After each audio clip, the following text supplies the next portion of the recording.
오늘 본문 시편 128편은 가정의 아름다운 모습을 생생하게 그려주는 참 귀한 시편입니다. 성전에 올라갈 때 부르는 노래라는 표제가 있는데 구약 성경의 시편에 아름다운 애송시 중에 16편이 120편부터 성전에 올라갈 때 부르는 노래로 되어 있습니다. 여러분, 이게 어떻게 생겼을까요?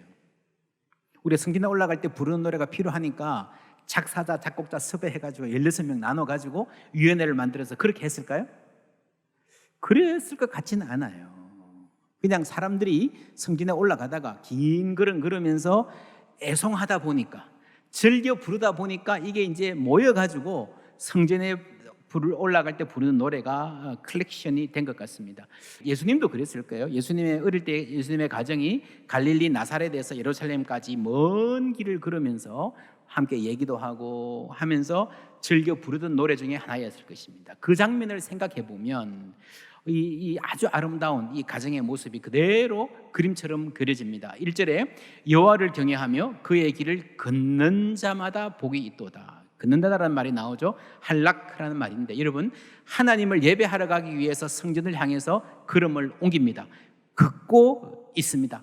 걷고 있는 사람들이 여호와의 길을 걷는 자라고 했을 때에 이 의미가 아주 강조가 되는 거죠. 이 할라크라는 말은요, 그냥 걷는다, 워크라는 말도 되지만 따른다, follow 혹은 행한다라는 말이 됩니다. 그래서 할라카라고 하는 전통 혹은 책이 있는데, 그 책은 우리 삼강오륜 이런 것처럼 유대인들의 할라카는요, 사람이 마땅히 행해야 할 규례들을 모은 겁니다. 그래서 걷는다, 행한다 그러면 사람이 어떻게 살아간다라고 하는 삶의 방식 전체를 말하는 단어가 되어 있습니다.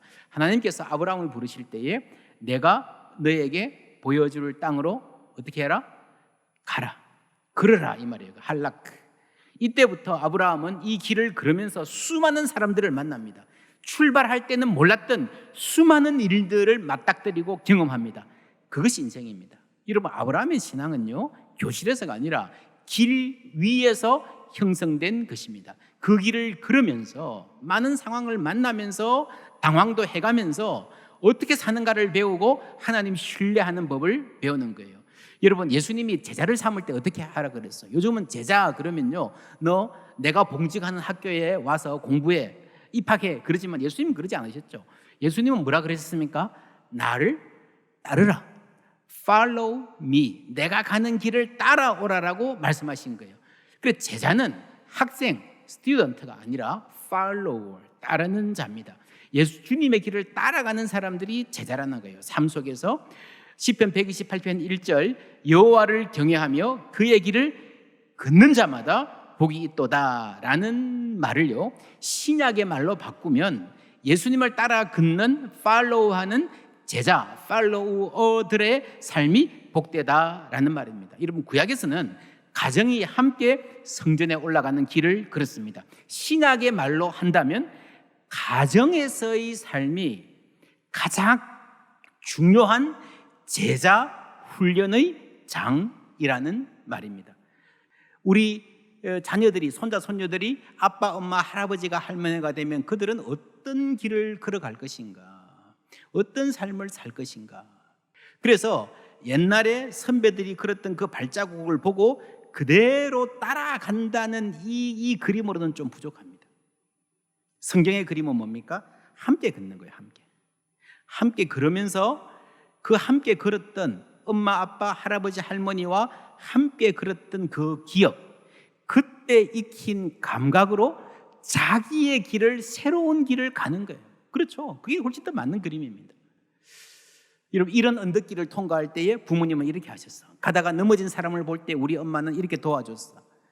가다가 위험한 일을 당할 때에, 가족들이 낙담할 때 우리 부모님들이 이렇게 우리에게 말씀하셨어. 그것이요, 그 모든 것이 함께 가면서 배우는 거죠. 여러분, 살다 보면 기쁠 때도 있고 슬플 때도 있죠. 성공할 때도 있고 실패할 때도 있죠. 그 모든 경험을 부모가 어떻게 통과하는가가 자녀에게 가장 값진 유산입니다.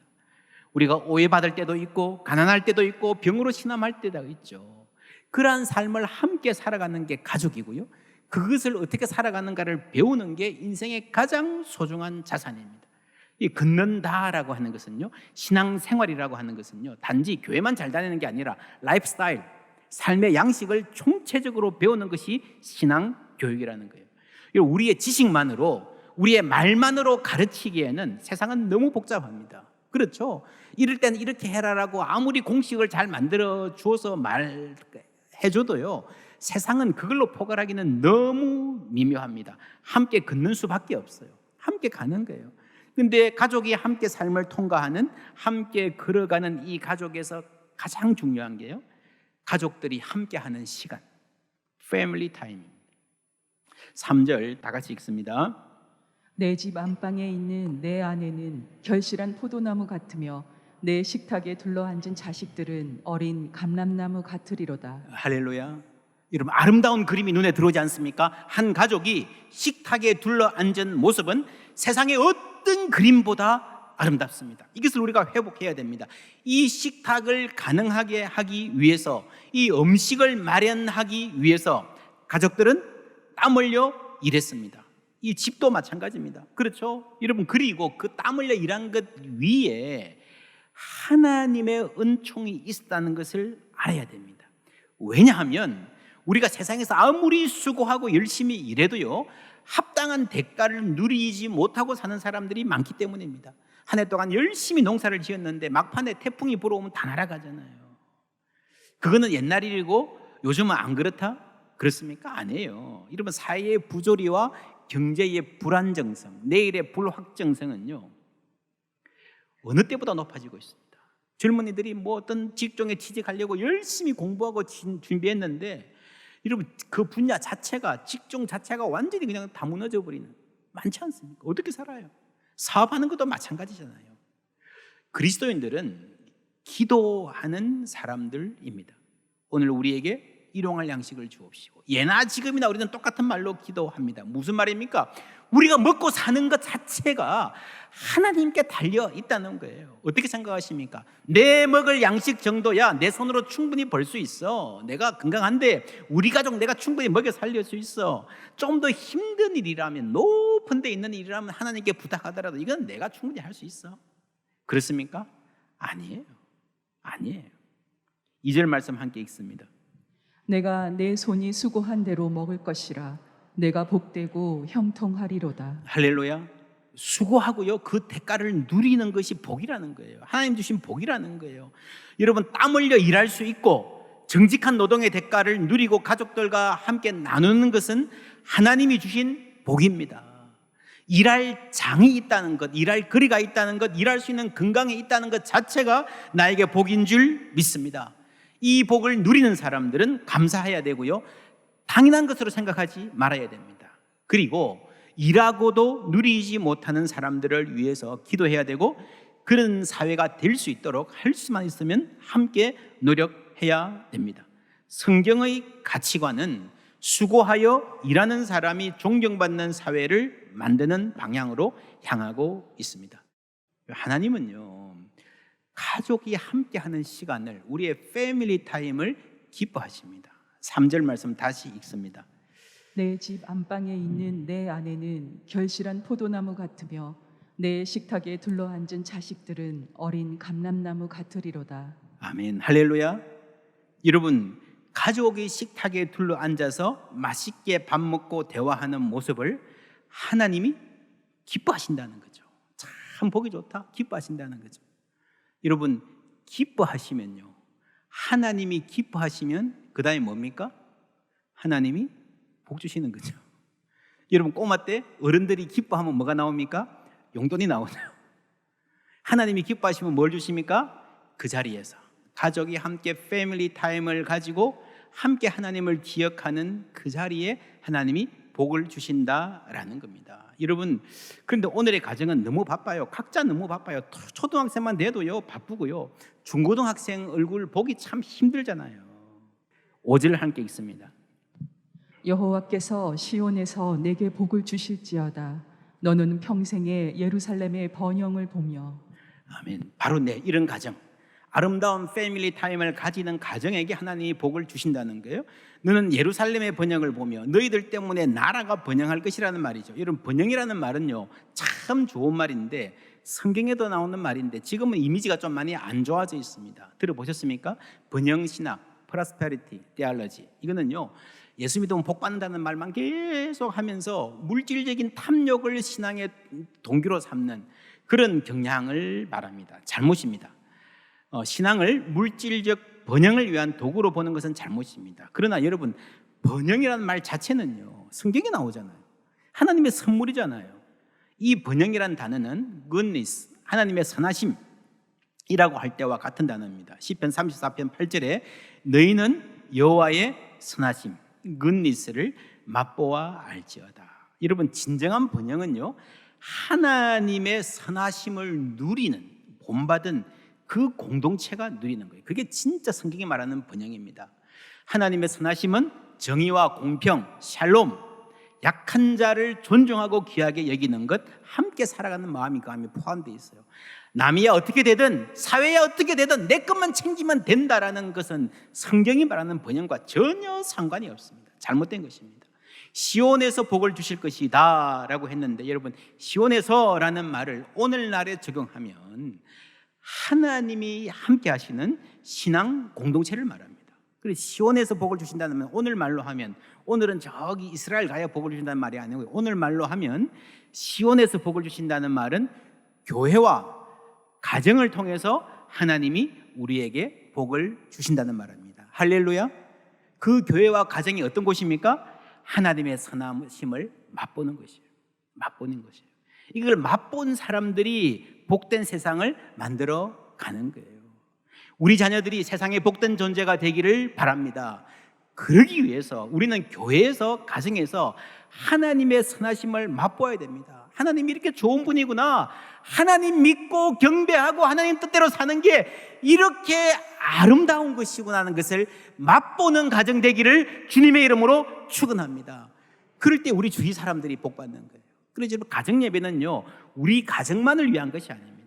여러분, 현대의 핵가족 문화, 우리 이 가족들만 챙기자 하는 여러분 이 생각에 얼마나 많은 병폐가 있는지 모릅니다. 아까 봤죠? 인성, 지성뿐만 아니라 영성이 중요한데 관계성이 대단히 중요합니다. 여러분 생각해 보세요. 사람이요, 공부도 잘하고 유능해서 능력이 있어도요, 실제로 사회 가면 관계가 좋지 않으면 잘 못 삽니다. 그렇죠? 성공하기도 힘들고 인정하기도 힘들고 행복하기는 더더욱 힘듭니다. 관계가 중요해요. 그걸 배우는 것이 가정이고 신앙입니다. 소셜 버블이라는 말이 있어요. 여러분, 두 가정이 있죠. 두 가정이 거품 안에 들어있잖아요. 이게 뉴질랜드에서 나온 개념입니다. 코로나 때문에 방역에서 서로 조심하고 그러니까 다들 너무 외로운 거예요. 그래서 두 가정이 혹은 세 가정이 서로 조심하고 신뢰한다는 전제하에 함께 만나서 조심해가면서 식사도 하고 대화도 하고 산책도 하고 아이들도 같이 놀리고 그렇게 살자는 하나의 문화 운동입니다. 소셜 버블. 이게 이제 거품이죠. 거품 안에 이렇게 안전하게 들어가 있는 것 같아 해서 나온 개념입니다. 이제 한국에서 여기 조금 논의되다가 그냥 그만뒀는데, 한국에서 좀 힘든 부분이 있습니다.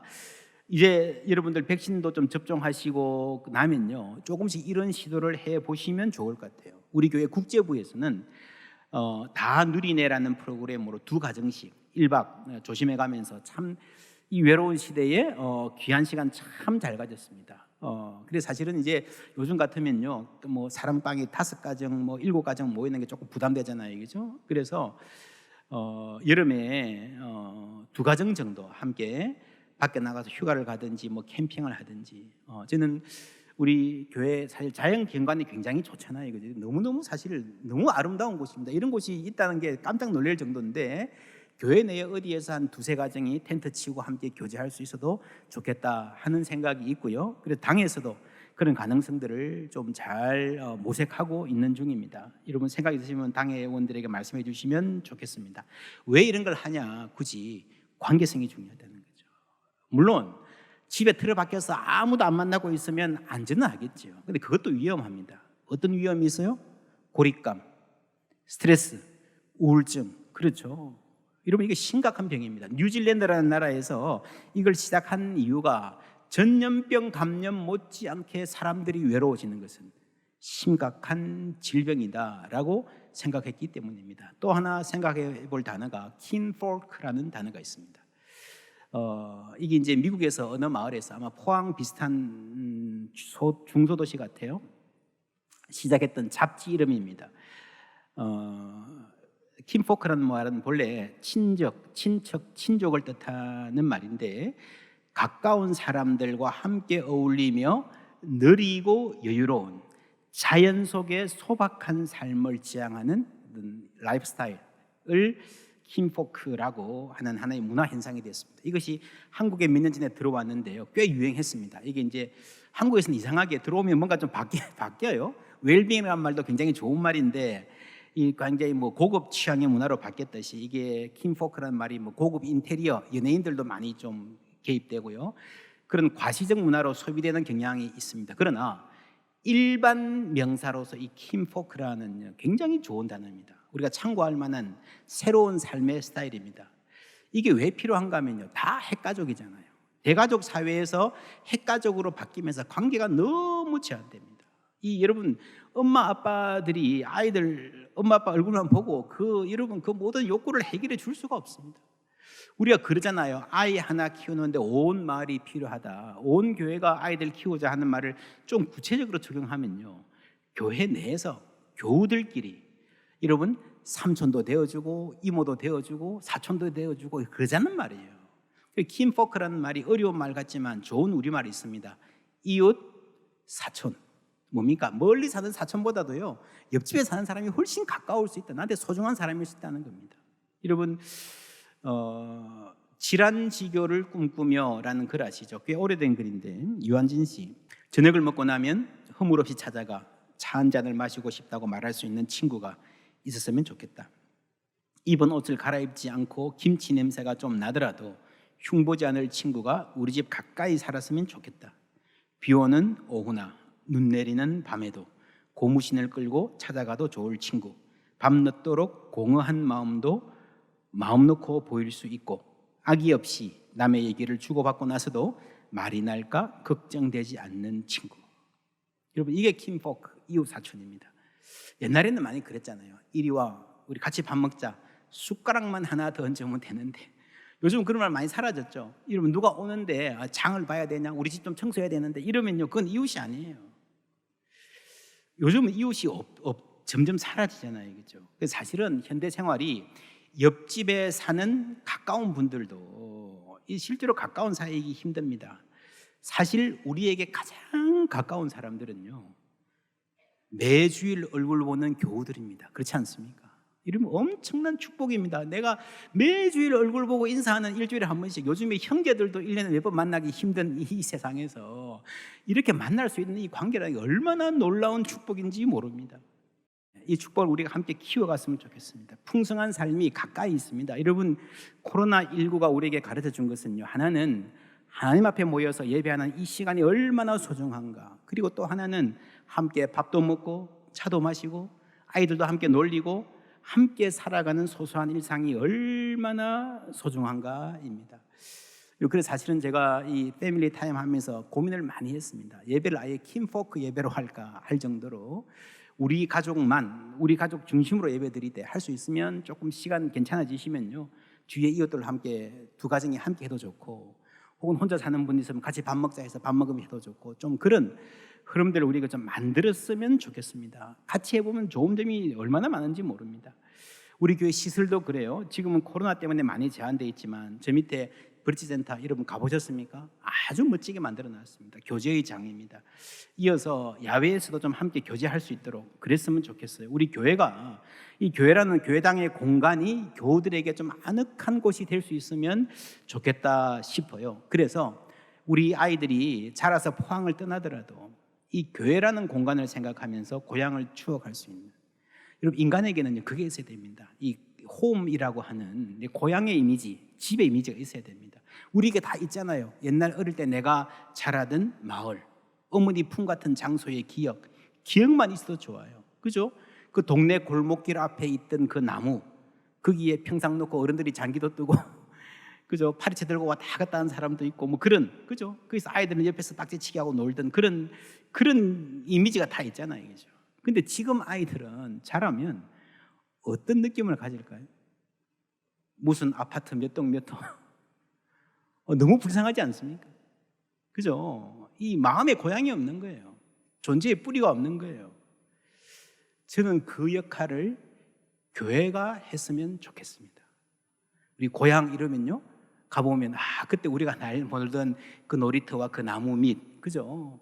그리고 교회 오면 옛날 동네 어른들 보듯이 교회 어른들 계시면 얼마나 행복하겠습니까?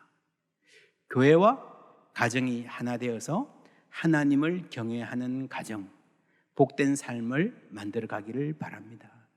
우리 교회 다음 주부터 시작할 패밀리 타임 주제가 이 시간 모두 새롭게 되네입니다. 이게 노래 제목인데 영어 가사를 보면요, Times of Refreshing, 다시 생기를 얻는 시간. Here in your presence, 여기 주님의 임재 안에 주님과 함께 있는 것보다 더 큰 복은 없습니다. My soul is restored, 내 영이 회복되고 My mind is renewed, 내 마음이 새롭게 됩니다. 주님과 함께하는 것보다 더 큰 기쁨은 없습니다. 세 가지 단어가 나왔죠. Refreshing, 다시 생기를 얻고, Restore, 다시 회복이 되고, Renew, 새롭게 되는 것입니다. 이런 은혜가 우리 모두에게 있기를 주님의 이름으로 축원합니다. 여러분 자녀를 생각하면요, 많은 사람들이 부정적인 생각에 휩싸여서 막 걱정하고 염려, 그러지 마십시오. 하나님이 소망으로, 약속으로, 비전으로 우리 자녀를 볼 수 있는 눈을 열어주시기를 주님의 이름으로 축복합니다. 그 소망을 갖고 기도하는 거예요. 그럼 여러분, 그게 예배입니다. 예배는 우리를 새롭게 합니다. 인간의 눈으로 보았던 것을 하나님의 눈으로 보는 renew, 우리의 눈이 새롭게 되는 것이 예배의 은총입니다. 그리고 하나님이 우리의 발을 새롭게 하셔서 우리의 걷는 발걸음 지켜주실 줄 믿습니다. 유혹이 있어도 타협하지 않고 반듯한 길을 가는, 인생의 역경을 만나도 쉽게 주저앉지 않고 굳세게 전진할 수 있는 발로 우리를 새롭게 해주시기를 원합니다. 또 우리 손을 새롭게 해서 열심히 일하는 손, 땀 흘려 성실히 일하는 사람으로, 수고의 기쁨을 아는 사람으로 세워주실 것입니다. 질환지교를 꿈꾸며 라는 글에 이런 대목이 있습니다. 우리의 외모가 아름답지 않다 하더라도 우리의 향기만은 아름답게 지니리라.